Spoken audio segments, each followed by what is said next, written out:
पापा कर जनी विदाई हो, मोतिया नैना से झरकता, कवना देश भेजता रे पापा, अखिया फर फर फरकता,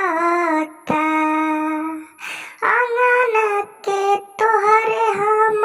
रहनी चिरैया, नजरी से दूर काहे करता र भैया,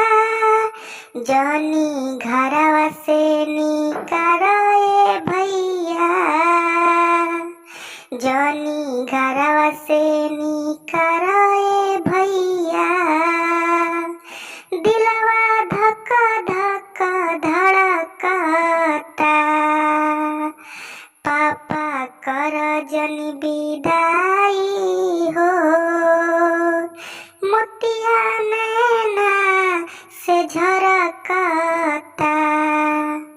बीतल बचपन तोहरा गोदिया में माई,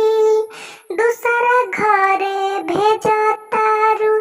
बनी के कसाई, माई अचरा जनी हटई हो,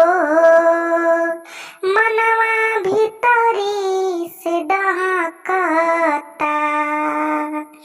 कवना देश भेजतारू ए मम्मी, अखिया फर फर फरकता, भौजी तोहरा जैसे भौजी मिली है ना उहावा,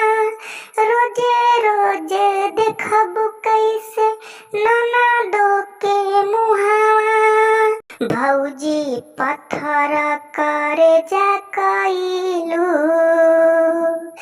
नैना तबो तोहरे बरसता।